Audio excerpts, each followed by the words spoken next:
So this is the problem we're dealing with today. See there's a little gap. This brick, the fire brick, has somehow shifted. I believe it was when it was in transport before install, and I think that brick wiggled out of position, so it's not exactly being as efficient as it should be, because there should only be air coming out of under that log. There's the nozzle, they call it. See that there? And that's the only place that should be pulling air down through, but it's definitely coming up down through that as well. So let's see if we can wiggle that back in place. I'll show you here what that is supposed to look like before it's burned or anything, a brand new stove, what it looks like. As soon as I took out the blast door, apparently that was kind of holding that block up. So now it's sunk down there even more. So thus starts the fun of dealing with a very, very hot fire brick, to see if we can wiggle it back in place for now.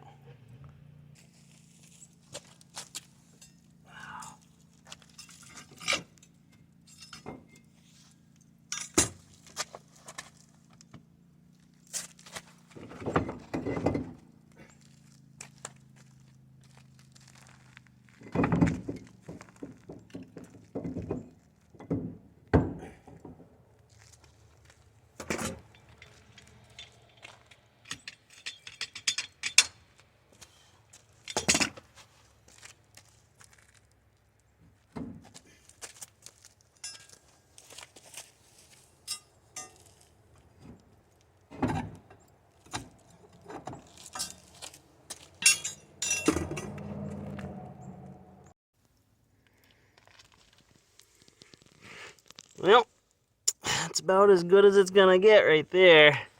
It's still not quite up there. There's about a 1/4 inch left. Any of you guys had one of these boilers that the block moved on you? Put down in the comments, see what you did.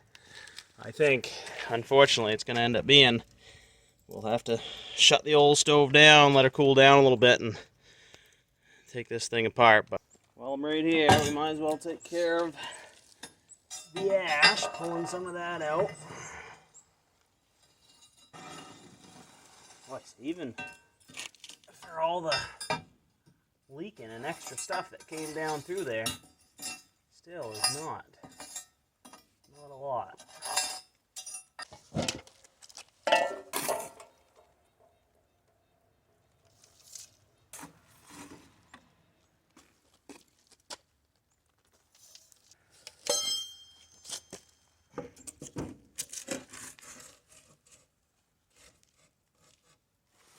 One thing I learned from the last time I cleaned it out is always check your seals.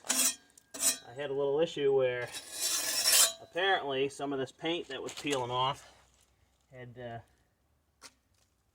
flaked off and got into one of these seals, so it was letting a little bit of air in the firebox, and the water temperature actually climbed up to, I think it was about 205 degrees.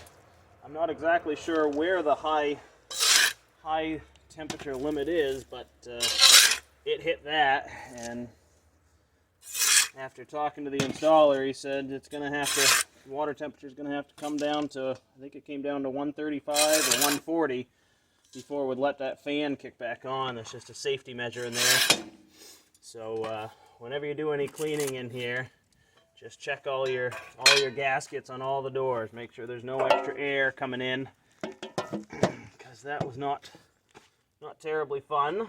Nobody got hurt, but you know, don't like seeing that water temperature get up that high. It wasn't made to do that. So put some of these softwood in here. I got some hemlock. Just because we let this fire get down a little lower, that way when the fan kicks on, it'll start right up here. Still got a pretty decent coal base, even though I had to let it burn down a little bit.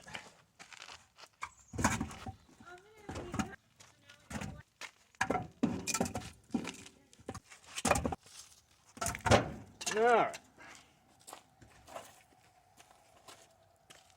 Guess we'll call that good. We'll come check on it later. handle a good shake.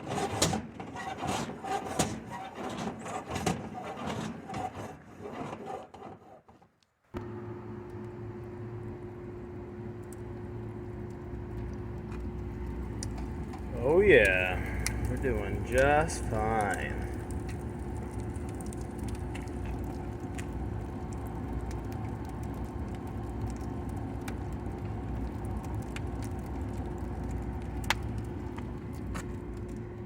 Alright, so it's later tonight, and as you can see, the fire kicked right up again, even with the little bit of coals we had in there. No problem getting it started back up. And we're back in business for now. So this was just a short one, just to kind of show you what we were dealing with that fire brick. I know at some point it's going to be, we'll have to shut the fire down for a day or so, let things cool down, move things around, and get that brick back in the right place. But for now, it's back in there. A bunch of big coals aren't going to be falling down through there anymore for now until it wiggles again. So we'll see you on the next one. Hit that like button, subscribe, and put notifications on so that way you'll see when we're putting up our next video. And we'll see you on the next one.